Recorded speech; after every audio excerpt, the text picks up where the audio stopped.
In this screencast, I'm going to be looking at your management and organization and planning skills. Now, what I've got in front of me now is a Word document with the 7 steps to working smarter. You might have met the term smart, working smart, but this is smarter, and you've now got 7 steps. If I scroll down, I'm not going to go through each one because you can read this on screen, and I'll leave the Word document in Blackboard. But just to say that what a good way to start and set you off on a good project management way of approaching anything from, say, your studies to actually working in a group or working as part of a team. And this is particularly apt for those of you that will be doing project management module next semester, and those on placement working for somebody else, and those working work-related learning. So just make a note of these and perhaps copy this Word document and keep it available.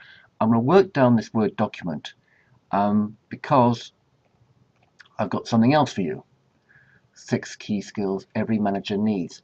Now, we have been talking a lot about your employability in relation to being a good communicator and working in a group and being a member of a group, and how your social skills, your teamwork skills can come to the fore.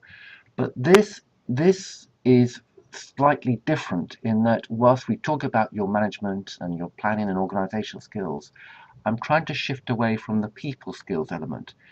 And what you see here is the first 3 are about your people skills, and sometimes it's about soft skills, and sometimes it's about being able to work and get on with others.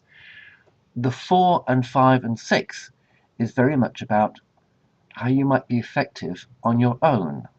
What kind of skills do you need to make sure that you actually can produce work to a deadline, and you can work with resources or limited resources.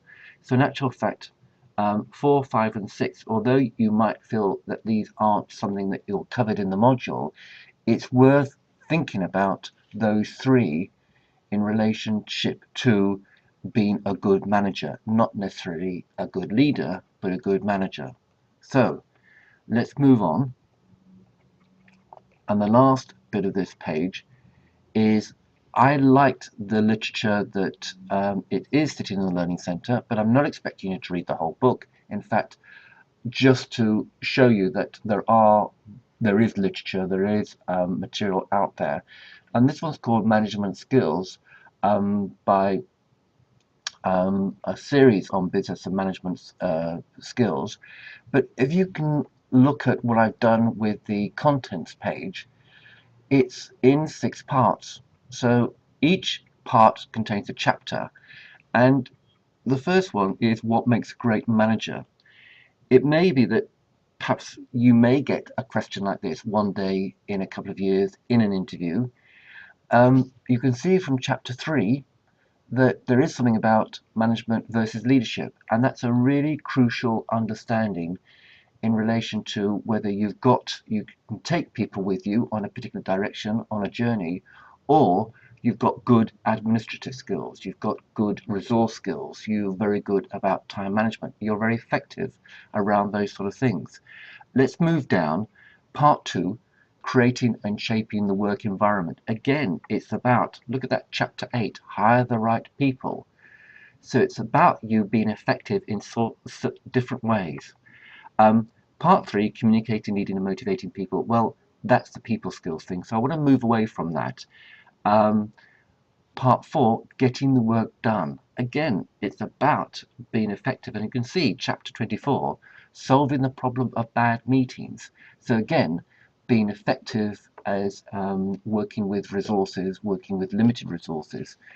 Working our way down is Part 5, leading complex organizational processes. Okay, that's taking you perhaps too far in a particular direction, but you can see that the effective manager, or somebody who is good with resources and good at about organizing their own time, leads to being an effective manager. So what I've done is, before I leave this, is I've not put anything underneath this table here called people skills, but just to say that in your organizational planning skills, and of course, it is about your employability, is I've listed being resourceful.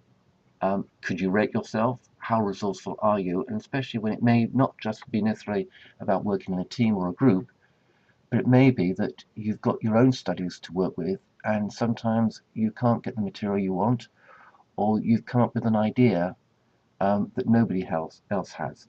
Administrative duties, yes. I mean, some of you may have met Excel spreadsheets. It's working with perhaps something like Word or Excel or another tool to help you sort of plan and distribute resources and make sure that you're actually keeping a track and an audit of what you do and what you work with. And this may be something that happens in the work-related learning. Time management, problem solving, and setting objectives. Well, we've covered that in that very first section called the 7 steps to working smarter. Right. So now then, before I leave you, and I just want to quickly go to PebblePad, and I'll move that across there. Yes, I can hear the groans. What I want you to do is I've set something up called a workbook, and I really would love you to do this. And it's very simple. I've got 4 case studies, and I've put them in a workbook, and it's just for you to go into the workbook and just look at what I've produced and write a rating, rate each student in terms of would you have this student in your team, and what are the employability skills that they have. And it's very, very simple. And to go to PebblePad and get that, it's only 10 minutes. Go to Tools and Resources, click on Tools and Resources, second one down, go to Resource Center, there it is, Resource Center, and I've got a workbook waiting for you to work with. It's not by me because I made it, it's for me because it's for you. Click on For Me. It won't look quite like this, it looks slightly different, but you'll see in your For Me resource center something that looks like a workbook called Management and Organizational Skills. You click on that once, you go to the Use button here and you click on Use.